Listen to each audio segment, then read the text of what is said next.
Converted Man here. Okay, we've got a person that uploaded on YouTube whose name I'm probably going to get wrong. Tertius Venter. We'll go with that. It's probably wrong, but I can't say words. Okay, so you got an arguments. Time to think. 1. Arguments for the existence of God. So this 10-minute video, good. Not a lot to do here, and that's always good. The less is better in a way. Sometimes more is good. But let's look at his argument, see if he has a syllogism, and if he does, I'll break it down and analyze it for logical fallacies. If he doesn't have a syllogism, I'll just point out the logical fallacies that he has, if any. And if he has none, then great. Well, let's see what happens here, shall we? Okay, let's make sure the volume's nice and high. Yeah, it seems to be. Oh my! Arguments for the existence of God. We all as humans at times experience a sense of detachment from people, detachment from matters important to us, and sometimes even this detachment from life itself, if not from ourselves, as if we are not really in control. We all experience shame and guilt as a reality of life. Well, not to be picky, but I'm going to be picky. Not everybody experiences these things. Most, maybe, you could say the majority of humans do, but there are sociopaths who do not have these sort of feelings. And then there's people born with certain deformities of the brain that would prevent them from having different sensations. And then there's people born with just a brain stem that they wouldn't feel anything at all like that, probably. So at best, you could maybe say that most people or many people have these experiences. Okay, and what's your argument? And deep inside, we hunger for meaning in life and sometimes even wonder about the possibility of life after death. Not everybody has that thought. I've spoken to people that have been atheists since they, as they grew up, and they have no thought of any afterlife at all, because it's just they don't think there is one, so they don't wonder if there is one. It's just like, yeah, no, it's not a thing. So again, not everybody has that idea, and even if they did, that wouldn't mean that idea is true. Welcome to my YouTube channel, Talk, and the series A Time to Think. I'm Tertius Venter, a reconstructive plastic surgeon with a zeal for God and a zeal for truth, and why it is rational to believe in God. Well, a reconstructive plastic surgeon, that's really that is a difficult profession to get into.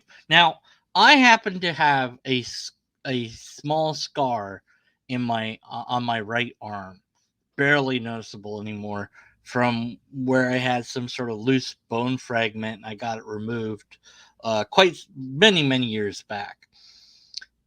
And this is something that could be reconstructed and made to not look like a scar anymore. I'm pretty sure he could do something like that if I had the money to do that, which I don't. But there's this question of, of healing.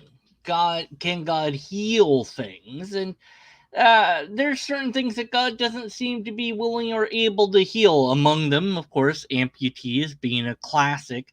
But that doesn't, apply here. Why doesn't God heal this scar or any other scars from anybody at all ever? Or regrow teeth? These are things that humans don't normally do. But if there was a God who had the power to do so and cared about us, and we asked him nicely, or her nicely, or it nicely, why wouldn't it do that? I don't know. So we've got to go to a plastic surgeon and get our fix for our scar or more serious treatment. Some people are burn victims, yet I'm sure lots of people will pray for that person that got got a face burned or arm burned or what have you, and yet their face doesn't just regenerate. You have to get a doctor to do that. And as a doctor, you have all sorts of medical instrumentation and all sorts, nurses. You have to go to school. You have to do all these things. If there was a God that just healed people when you asked, we wouldn't need doctors, would we? We just go to pastors or preachers and say, "Hey, maybe we wouldn't even have those. We'd just pray and it would get done." Anyways, just kind of a side note. I thought I'd go off into that tangent. What are the arguments, or at least some of the arguments, for the existence of God? And we will look at some of them. Why do we sometimes have a sense of alienation from a God that we might not even believe exists? Well, that is a loaded question as it assumes that the thing that you're asking is true. So, those keeping track at home, logical fallacy so far is loaded question. It's like why do my girlfriend keep beating me all the time? Well, this assumes I have a girlfriend and that she's beating me all the time. But neither of those is necessarily true. So by asking the question, I'm assuming these things unless loading the question with those assumptions. So you're assuming that people have this feeling. They might not. I have no such feeling. And even if I did, that wouldn't be proof of anything other than that emotion. But guilt feelings are real. We often feel we are not in the best place we could hope to be, and have a constant yearning deep in our hearts for something better somewhere out there. Why would this discontent be? Well, it depends on your life situation. Some people are content with where they are in life, and some people are not. So sometimes the grass seems greener on the other side, and sometimes it's not. But just because you have a longing for something doesn't mean that that something is an actual thing or is actually obtainable. This reminds me very much of some arguments that C.S. Lewis once penned, and those arguments aren't very good. But perhaps you're just leading into your argument, and I'm setting aside the one fallacy you've had so far and waiting for the actual argument. Why these feelings of alienation that dwell in the human heart, if only consist of matter? So if we as humans only consist of matter and are nothing but a product of blind evolutionary processes, why can't we just live and enjoy what is at hand and find happiness in this life? Okay, so this is a weird thing for a doctor to, you know, you're a doctor. Don't you accept biological evolution? I mean, that's one of the things that doctors usually have to know. But then again, I mean, I don't know. Maybe plastic surgeon is different than a biological doctor, but definitely biological evolution is an actual thing that really happened. So whether or not there's a God is it used biological evolution, and this whole by chance. No, it's not just by chance because there's a filtering mechanism in biological evolution, which primarily is death, and also, so the more fit that a thing is for the environment, the more likely it is to survive, and so things that aren't quite as fit don't tend to survive. Some things do, some things don't. There's a wide variety of flavor in between. And so some of the things that don't just outright kill you stick with you throughout evolutionary time. This is why we have an appendix, for example, and why we have wisdom teeth, for example. We wouldn't need those if something just created us the way that we were, the way that we are today. It would be very bad design to give us wisdom teeth, especially when they grow improperly. And many people in the past used to die from them, and now thanks to modern dentistry, people don't have to, but some people are still deeply affected by this. But biological evolution is a completely true thing, whether or not there's a God or not. So that's one part. Then the second thing is, well, if we're just material, or if we're just matter, then ... This is an appeal to consequence. We are those things. We are made of matter. We are biological organisms that are a result of chance plus a filtering mechanism. That's what we are. Now, maybe we're more than that, but we're definitely that for sure. But adding in a consequence after that doesn't negate the fact of what is. So if X is true, then Z, where Z is the thing that I don't want to be true, therefore X can't be true. So there's a logical fallacy. And since I set aside the previous one, I'm counting this one as your actual argument. And so now you have an actual fallacy. So that's one with a potential one fallacy, I guess. But we'll just say one for now. Find true content. Could it be perhaps that a developmental process was at play, at least a possibility, a mind behind it all, a process that guided the human development for a higher purpose? Well, if there's evidence of that, great, present the evidence. I mean, to say is it a possibility is something that cannot be answered unless we have some demonstrable evidence that the thing is even a thing in the first place. If a cup falls over, you can say, well, is it a possibility that an invisible person did that? It's like, we don't have any examples of invisible people, so no.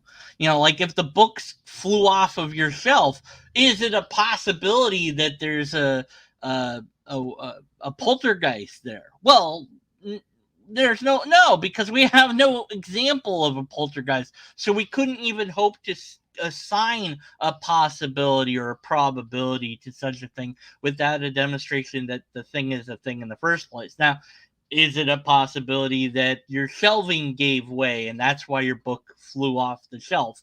Yes, that's a possibility. We can say that because we've actually seen shelves fall and fail, and architecture not do very well. So that's possibility. It could also be a possibility that somebody attached a fishing line to one of the books and yanked it off your shelf as a practical joke, because we've seen people do that sort of thing, and so that's a possibility. But until you demonstrate that the thing is a thing in the first place, you cannot assign it a possibility.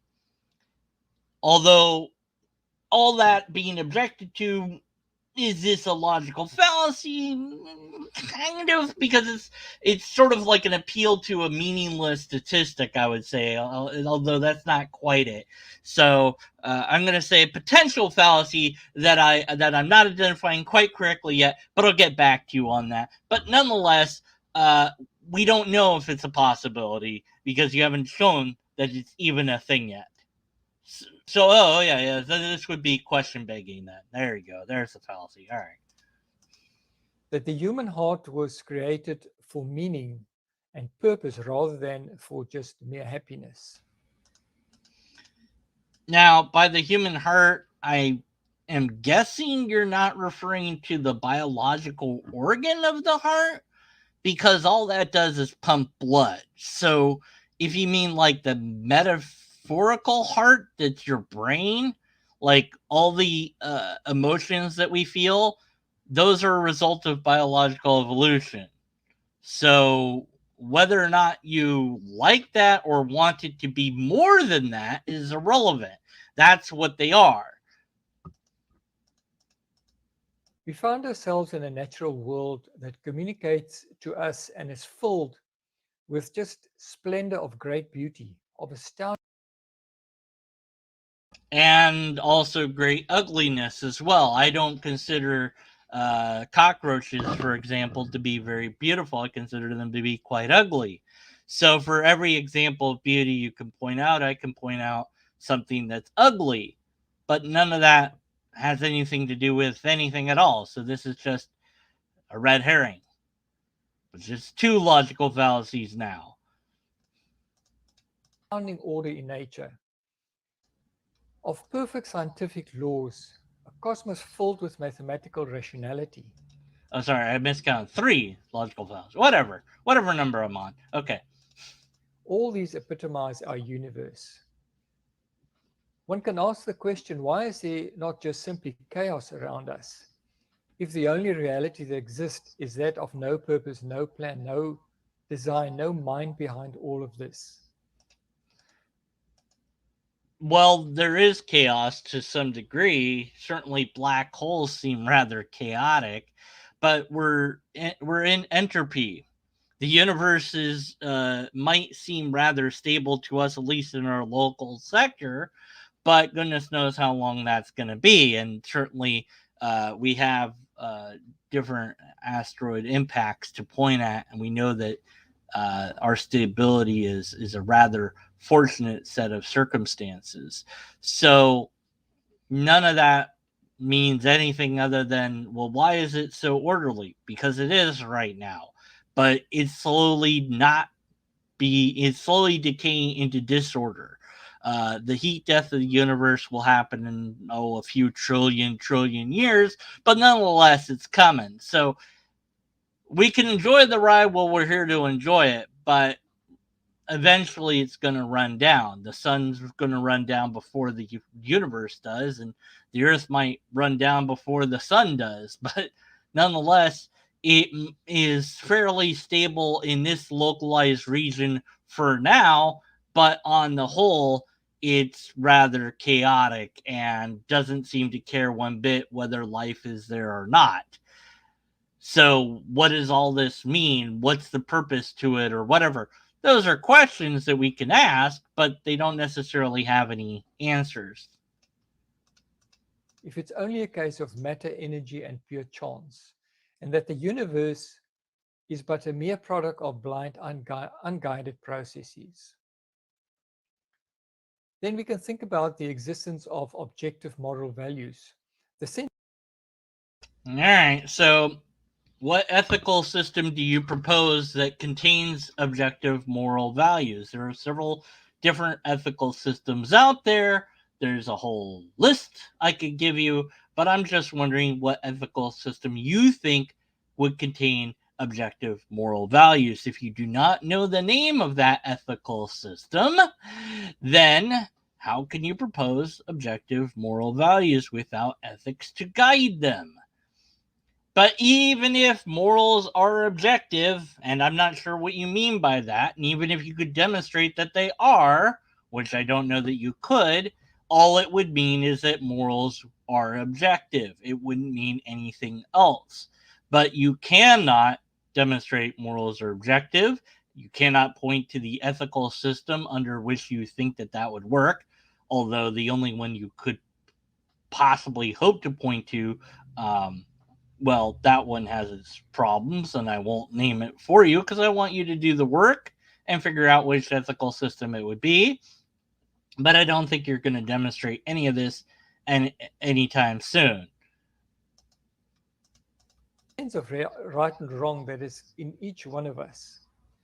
It is impossible to explain this lest there is a perfect standard outside of us to compare it to. Wrong. No, it's completely possible to explain right and wrong without any standard outside of humanity. All we need is humans. So if and again, and this also still is ignoring sociopaths who wouldn't care one whit. But nonetheless, let's do a very simple thing. Um, I get hurt when I get hit, and I don't like that. I don't like being hurt, so I don't like getting hit. If I hit you, it stands to reason that I will hurt you, and you probably won't like that. At no point do we need to appeal to anything besides those facts to say that it's probably a bad idea to hit somebody else because, well, they're going to get hurt. You might say, well, who cares about them? Well, yeah, who cares about them? But then they're probably going to hit me back. And, then this is going to escalate more than likely, and it's not going to get us anywhere. We're not going to get anything useful done. So perhaps we should have an agreement where we agree we won't hit each other. I don't hit you, you don't hit me. Everyone's good to go. But of course, some people decide to break from that agreement. And as primitive societies would have different ways to deal with that, perhaps they let people fight to the death to deal with that. But as society got more complex, the rules got more complex. And so we invented laws to help try to keep people at bay. Nonetheless, people still will hit other people, and they may or may not face any legal problems for that, depending on the circumstances and whether or not they're caught. But at no point do we need to appeal to anything other than humanity to make all of that true. It's still something that we can recognize that harm can be inflicted upon somebody else and harm can be inflicted upon me. Therefore, to lessen the harm would be good, and to maximize well-being would also be good. So, getting rid of harm is good, maximizing well-being is good, and those things are true with or without any outside standard that I need to look to. So basically, what you just said is, well, wrong. C.S. Lewis, an atheist turned Christian. Well, C.S. Lewis said that he was an atheist. I don't really believe C.S. Lewis. Too many apologists have said that they were atheists. I just don't buy it.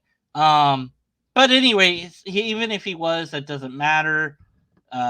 Theists have turned atheist.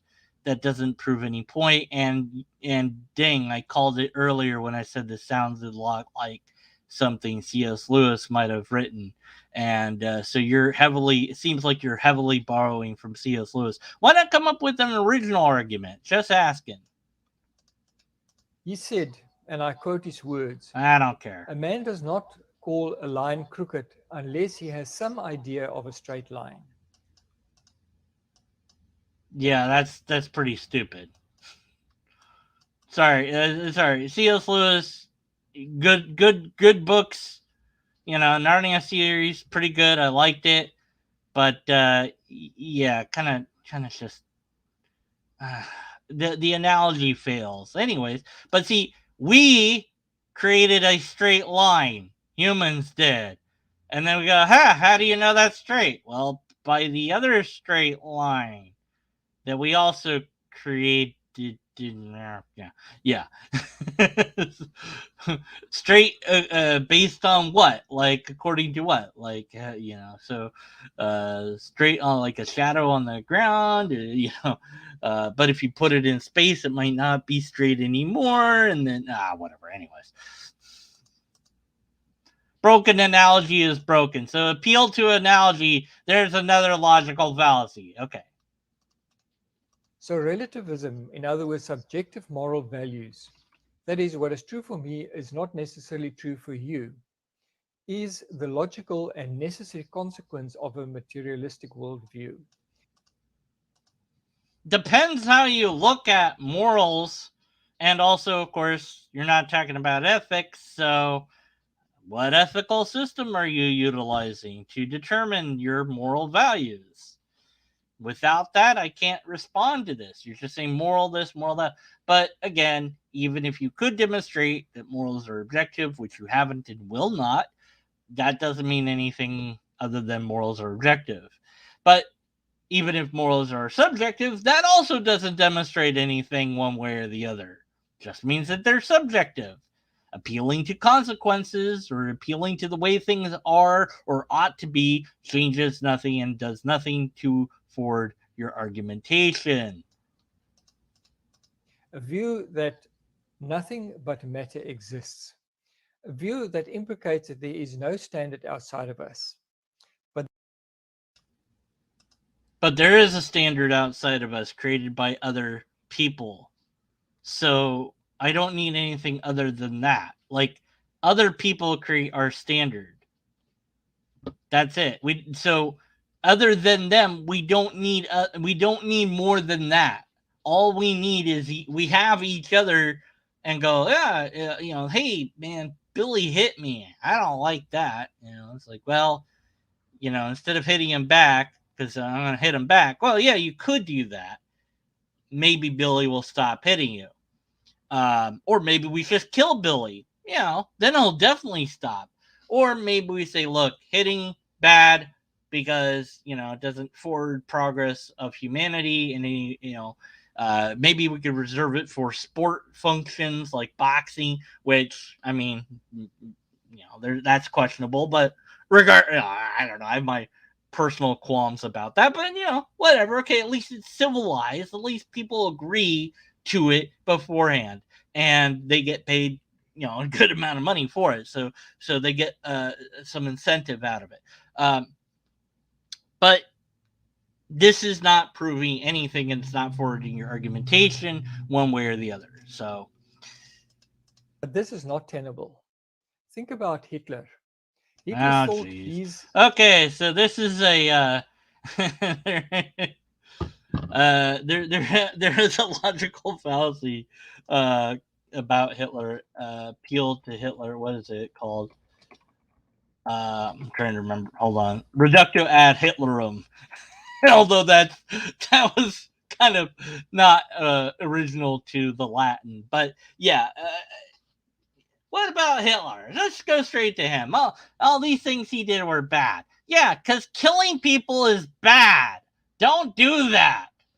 And yeah, so again, we don't need to appeal to anything other than other humans and go, hey, was that bad what he's doing? Yeah, that's pretty bad what he's doing. I also agree what he's doing is bad. Let's fight him. Let's do that. Let's go to war and get him to stop it. And maybe in the end he realized what he was doing was wrong because he killed himself, or maybe he didn't want to get captured, or I don't know. But regardless, he he lost. So actions with the Holocaust were perfectly Godwin's justified. law. Thank you. What would have made his thoughts and actions crooked if there was no objective straight line outside of us to measure it to? We do, other humans. The Jewish people were like, hey, look, we don't want you to kill us. And the gypsies and the elderly and the homosexuals and the atheists and whoever else he killed were like, hey, look, no, don't do this. We really don't want you to kill us here. Please stop killing us. And he's like, no, I want to kill you. No, look, we really would like to not die. And he's like, well, too bad. I'm going to kill you, and I've got all this power, so I'm going to do it. And they're like, no, don't. And then some of them fought back, and they got killed. Some of them didn't fight back, and they got killed. Some of them escaped, Some of them fought back and didn't get killed. So, but, none of this has anything to do with anything and doesn't forward your argument at all. And we don't need to appeal to anything other than humanity to go, yeah, that was wrong. Because hurting people doesn't forward society. His end goal was incoherent. If he had succeeded in what he was attempting to do, he would have wound up wiping out, uh, well, all of Germany, probably. So let's, in an alternate history where Hitler didn't lose the war, but maybe didn't win the war, at least not completely, but beat back everybody, so they left him alone, and succeeded in wiping out all the Jewish people that he could, and all the gypsies, and elderly, and sick, and whoever, and atheists, and whoever else he also killed along the way, probably some other people as well. That sort of society is unsustainable, because the same idea that you put in, people will use against you. Oh, well, you're not perfect either. Oh, Hitler, you got a cold? Well, you said kill everybody that's sick. Guess what? You're sick. Time to die. Oh, wait, no, I meant like they're all always sick. So it wouldn't be sustainable in that way. Another thing that wouldn't be sustainable if it was all genetically similar. One disease would have wiped out the quote unquote master race if that had been successful, which it wouldn't be. So, if nothing else, nature itself would have wiped Hitler and his regime off the earth eventually at some point, because the society that he was attempting to construct was not viable. It's just we recognize, the rest of the world recognized that what you're doing is bad and is harming people, and we're going to stop you. And then they did. Now, sadly, we don't always do that. We don't unite and stop, bad regimes from doing things. Maybe we should, but we've come up with different solutions than war now, diplomatic attempts and whatnot, and we can debate about whether those are successful. But nonetheless, at no point do we need to appeal to anything other than humanity to see that something doesn't function. It has no functionality. That sort of society will fail eventually. A society based around killing somebody as a sacrifice to the mountain god will also fail. All we have to do is look to history to see societies like that, and those societies don't exist anymore. Why? Because they fail. So, societies that harm people rather than help people tend to not succeed. So, for the benefit of society, we should not do that. And we don't need to appeal to anything other than wanting our societies to thrive to do that. So, yeah. Materialism fails to explain the deep sense of universal objective right and wrong. Even if you might argue that a culture or society determines their own moral values. If a religious movement believes and accepts that female circumcision is justifiable and the proper thing to do in their society, does that make it right? Why does the universe exist at all? Because lobsters. That's why. That's why the universe exists. Now, not a lot of people know this, but lobsters. That's the answer. We don't know the answer, though. Okay? But what if it was stupid? What if the answer was dumb like that? Like the secret of why the universe and everything exists is what? Lobsters? That doesn't what? But they came later on. They didn't even evolve. They weren't even there. What the bleep's going on? And it's like, well, but look, we found this perfect lobster-sized hole that this lobster fits into perfectly, and that explains everything. It's like, no, that's stupid. We'd all be like, oh, that's so stupid. But what if that was the answer? Well, then that's what the answer would be, and we couldn't do a damn thing about it. Except to eat the lobster, which would probably be a sin or something, I guess, if lobsters explain everything. Or maybe we'd have other questions to ask. But just because we don't know the answer doesn't mean that we get to insert an answer. We don't know, therefore, we still don't know. Why is there something rather than nothing? Where did it? I'm glad you asked this question. Why is there something rather than nothing? A lot of different possibilities for this. One that I'm beginning to favor is that nothing is actually impossible. You have to have at least one rule. You cannot have a non-rule universe, because if you have a non-rule universe, then everything goes, including incoherency, including logical impossibility. In such a system, there's nothing to stop everything from not being and also being at the same time, and madness quickly ensues in that sort of universe. Although maybe once a rule appears, then the universe settles down. Or maybe there's always been at least one rule, but then that means there wasn't ever nothing. But then you say, but what's that rule then? I don't know. But there has to be a rule. Maybe the rule is there has to be at least one rule, and that's the first rule. And you say, well, what gave that rule? So that's just the brute fact of how the universe works. Maybe that's how it is. Maybe nothing is an invention of humans and not a real thing other than a concept of the mind. It doesn't exist other than as a construct of the mind. And perhaps nothing cannot be at all. Or what we might call nothing is unstable and always would produce something. Maybe that's the answer. But simply saying, well, we don't know the answer doesn't mean that you then get to fill in the answer. But anyways, I think I answered the question, maybe. There you go. Where did it all come from? And why are we here? Why am I as a person here on this earth? These are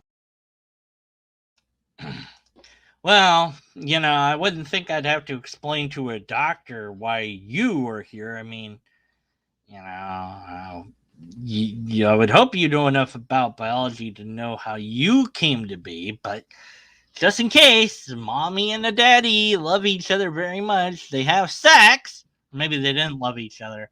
Either way, somebody has to have sex for you to be here.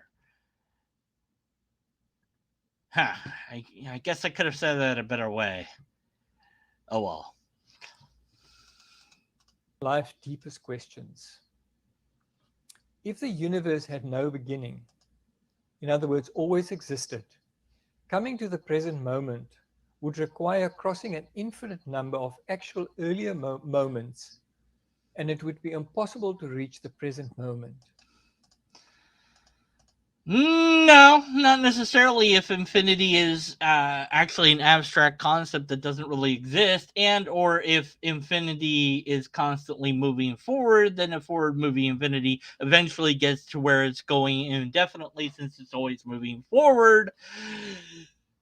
But it depends also what you mean by universe, and then we get into some tricky problems with all of that, but none of this has anything to do with God, so this is one giant red herring, and your argument doesn't have any coherency, like even a little. Like there's no syllogism, so there's a formal fallacy. It's not even valid. Forget about being sound. It's not even valid yet. Ugh. But anyways, back to the video.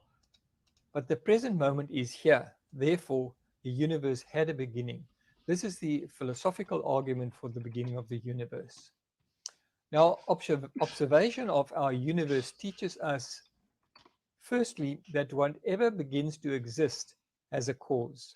No, There's no, no, no, no, no, no, no, I refuse the Kalam again. No, for the love of you. Why? Why do people keep bringing this stupid, broken ass argument up? Oh my word, I hate it. I hate it. I hate it so much. Oh, God. No, you do not know that. You don't know anything about everything. You cannot know that. You can only know what you observe. Anyway, so if you want more on that, see my video here. It's called the It's called KCA, Kalam Cosmological Argument. There's a link for it. I'll put the link in the description. I go over all the fallacies of the Kalam and point out all its errors. And I'm sick and tired of this stupid argument. I hate it. Oh my goodness. just feed me oranges, whatever. Exceptions to this. And we argued, secondly, that the universe began to exist, had a beginning. Therefore, This is not only through the philosophical argument, but confirmed by science. Not really. The beginning No. of the universe 13.7 billion years ago. At least you got that right. So-called universe singularity or Big Bang. The necessary conclusion from these two premises, these cosmic turtles, is that one, whatever begins to exist has a cause. Okay, well, all right, and I already pointed out all this in my KCA video, but just in case, show me a thing that begins to exist. Just do that. All right. I can't say his name. There's no way I'm saying his name. There's just no way. That's his name. Anyways, I'm gonna call him TV. Oh, that's like television. Huh. Anyways, I'm gonna try to pronounce Venter. I could say that last name. Anyways, Venter. Show me a thing that begins to exist. Show me one thing that begins to exist. Go ahead. Anyways, yeah. Okay. 2, the universe began to exist. 3, the conclusion, the universe had a cause. Nope. Not necessarily. Anyways, this argument's broken. Stop stealing other people's arguments. First you steal from C.S. Lewis. You get that one way wonky. Now you're stealing the KCA, but at least you got that one decent. So, hey, you actually had a syllogism. Too bad I've already refuted it. How many fallacies did it have? I don't remember. I don't know. There was lots. There was many fallacies. 1, let's see, 2, 3, 4, 5, 6, 7. I don't know. More than 10. More than 10 fallacies in the KCA. But that's okay. We can ignore the KCA since that's already been completely falsified. You already on your own have at least 3 logical fallacies, 4 or 5. You know what? I'm including the one I said I wasn't including before. That's 5 now. I don't know. It might be 6 or 7. I don't even know. I'm not keeping track. Whatever. This is the Kalam cosmological argument. I know what it is. I hate it. Now, if the universe had a cause, what could the most... Then it has to be timeless and blah, blah, blah, blah, blah. No. most plausible cause be for the existence of the universe? Cosmic turtle.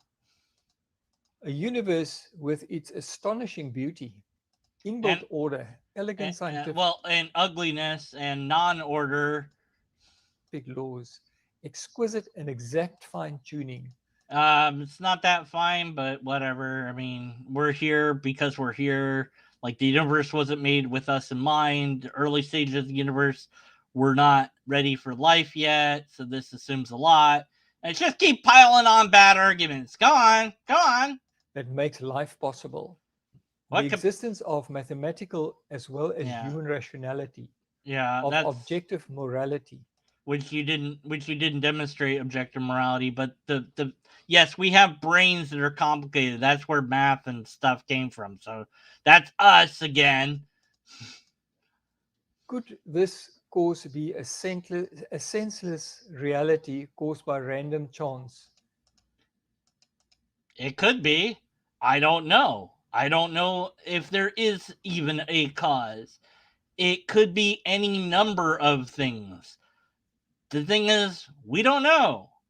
We don't know yet. But if you think that you have the solution, rather than making a YouTube video, I don't know, peer review, I don't know how you get peer review done, to be honest, but write a paper and explain how it all works, and then send it to some scientist. If you're a doctor, you surely have some doctor colleagues you could hook up with and be like, hey, how do we get this published?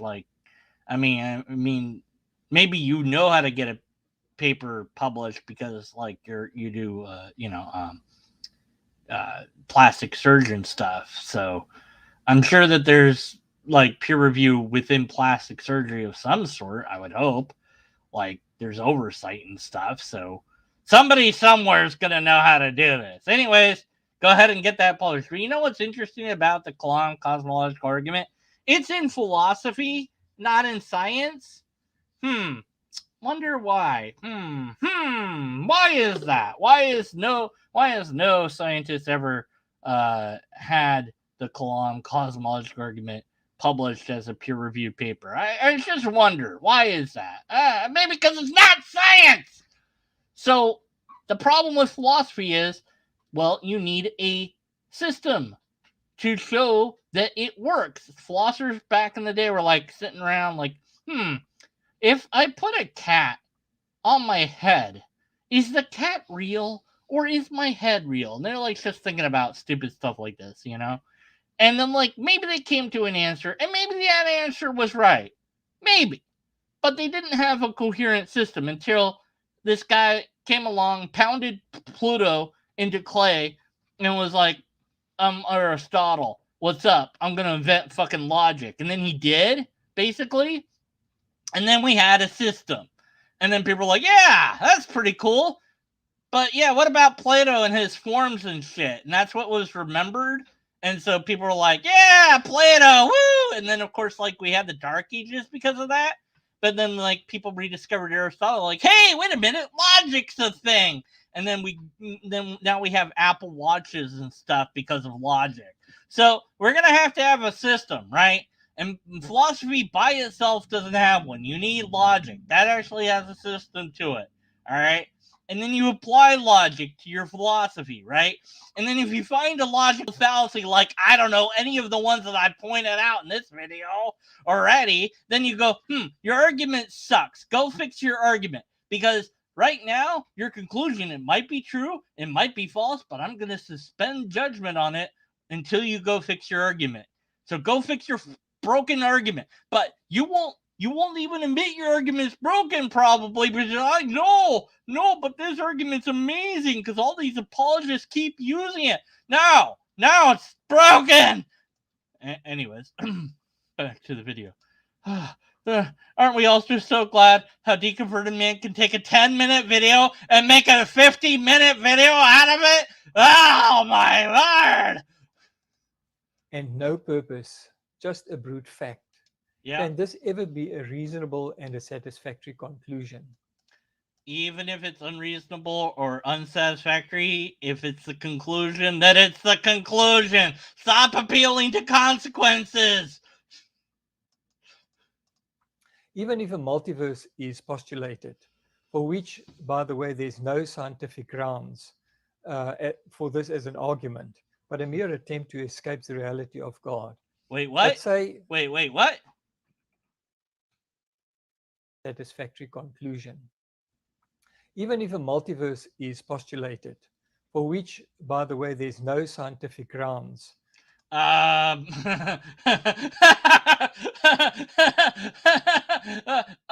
Actually, there is. Otherwise, cosmologists wouldn't be postulating them. But I'm no expert on cosmology, but I'm pretty sure we can find a few papers that talk about it. So, yeah, it is scientific. But, look, I don't know if there's a multiverse or not. It'd be cool if there was. It doesn't matter to me one way or the other. But, yeah. Anyways, so even if there's a multiverse, that doesn't disprove God. Well, no. That's correct. Even if there's a multiverse, that doesn't prove or disprove God. Because the existence of a universe is just proof that a universe exists. The existence of a multiverse would just be proof that a multiverse exists. What your problem is that if multiverse is true, that pretty much blows fine-tuning out of the water. But I already say that fine-tuning is blown out of the water because basically it looks at everything backwards. But that's just me. Anyways, back to the thing. For this as an argument, but a mere attempt to escape the reality of God. But say it is proved at some point. It doesn't solve the problem, because where did that start and how did all that came into being? Yeah, but then you get to God, right? And then what are you going to say there? You're going to say, well, God doesn't have a start. Well, why is that okay? And it's not okay for other things, right? Why does God get all this special pleading thrown onto it? And I'm just assuming he hasn't brought God yet into this conversation. Like, it's coming, I'm waiting for it, but he hasn't really said it yet, which is kind of weird, but whatever. So logically, a much more plausible No, you cause. don't get to say logically. Not after 20 logical fallacies. Okay, I said 20. I don't know how many. He had like, I don't know, 5 plus whatever the Kalam has. Whatever. I don't know. Somebody put in the comments how many fallacies I stopped counting. Like, I don't just whatever. It's a, yeah. For the existence of the universe would be an uncaused cause. In other words, an uncaused cause outside of the universe. Oh, but that's unsatisfying. So because it's unsatisfying, I'm going to reject it. But why is it uncaused? You just things need a cause, and it's not satisfying when they don't have a cause. And then there's this thing that's not caused, and then that's okay because it just is. It's just how it is. Okay, yeah, that's nice, and it's outside of the universe. Where exactly is that? So is it in another universe? I mean, how do you know this? What's your proof for any of this? Why do you think any of this is true? A universe with its matter and time-space dimensions. So an uncaused cause that existed before and outside of the existence of time, matter, and space.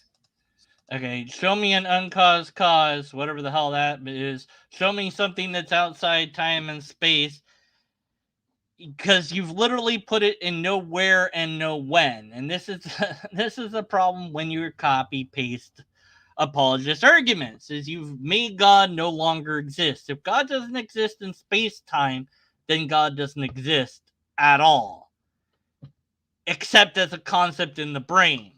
So if you want God to be real, it has to exist in somewhere, in some when. Now, rather than saying it exists outside space-time, you could say that God is a temporal, which is it's inside of time, but uh, it's also immune from time, and something like that. You could get around it maybe that way, or you could say that. And as far as space, you could say God exists in a space of its own making, its own dimension, its own realm, like heaven or something. Like, but you've got to have it be coherent to some degree. But the problem is, you still asserted something without demonstrating the something. And your argument didn't lead to this conclusion. So, this is a non sequitur. Does not follow. And all of this is bald assertion. None of this is something that you've demonstrated to even be a thing.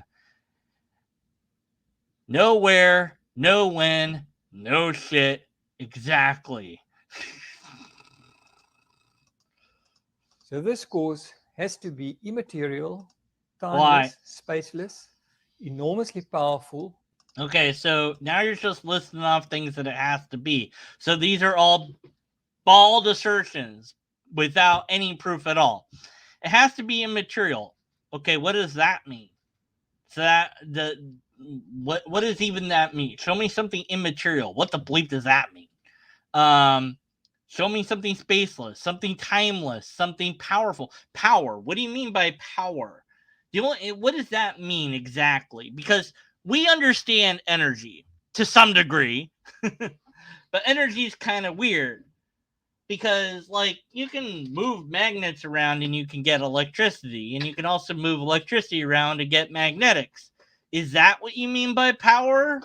What do you mean by power? Like, do you mean political power? Do you mean potential power? What is the source of this power, and what is producing the power? Is the power like, is it nuclear power? Is it fission power? Is it lobster power? What is it? What do you mean by power? A non-physical thing that just has power. How does that work? Show me that. You haven't. Your argument can't hope to get to it because, oh, I dropped the thing. Oh my god. because your argument is so flawed that you have to fix it.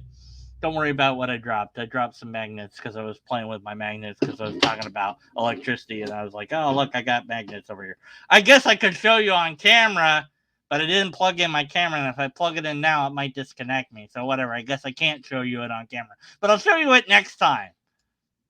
Maybe. With an intelligence beyond comprehension and with Wait. How would you know it's beyond comprehension? How do you have intelligence without a brain?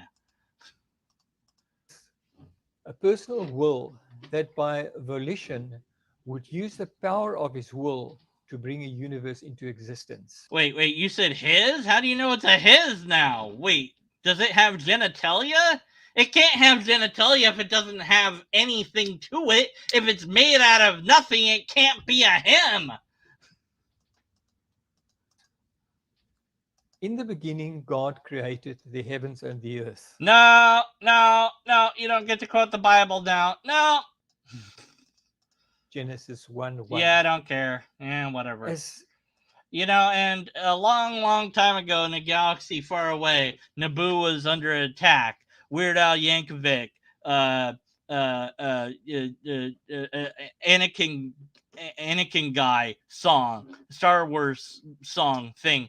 I can't even think of. So that proves that. And like, oh, and then Peter Parker exists because Spider-Man is located in New York and freaking whatever. No, man, you didn't feel that the Bible's even a thing that we can rely upon. So another fallacy was it appeal to meaningless authority, appeal to I don't know, holy scripture, appeal cherry picking because you picked that one particular quote and it might not say what you think it says.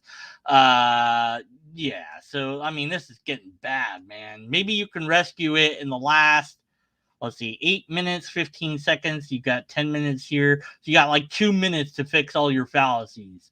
Good luck. Scientific evidence became stronger and stronger over the last 100 years. It was realized and accepted as fact that the universe indeed had a beginning. And yeah, what scientific published review paper says that? Go on, name one.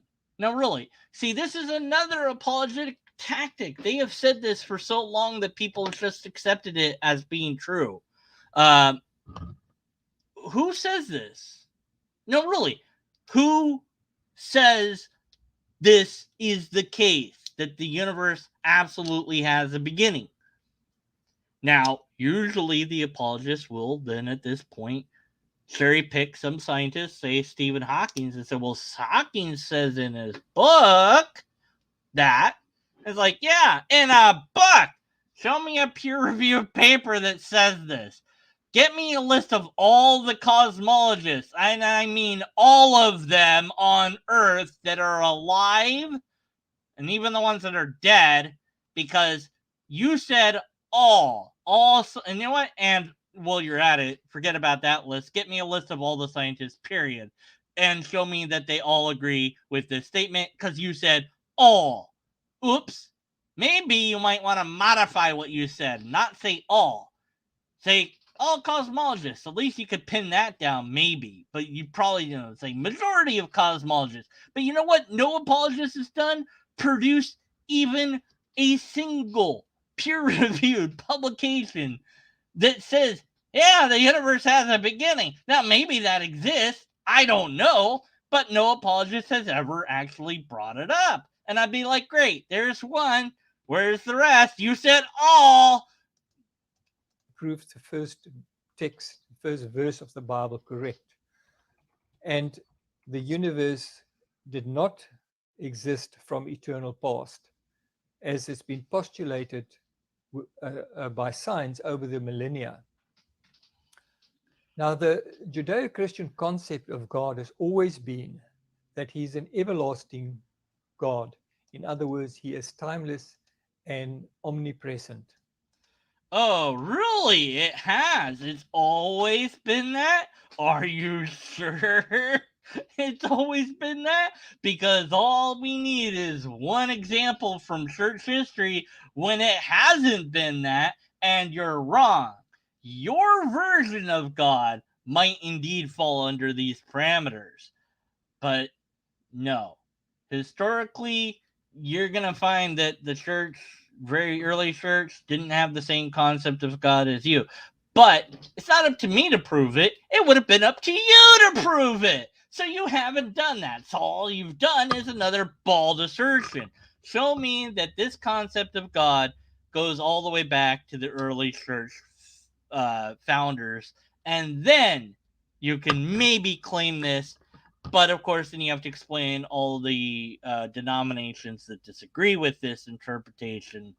So good luck with that. That is all powerful, in other words, omnipotent, all knowing, omniscient, an unseen spirit, in other words, is immaterial and spaceless. What the bleep is spirit? And you're just asserting things left and right. I can do it too. God is a lobster that exists in space-time. It's just in a miniature fashion. It's like really small, so we can't see it. And it's constantly moving, so you can never find it.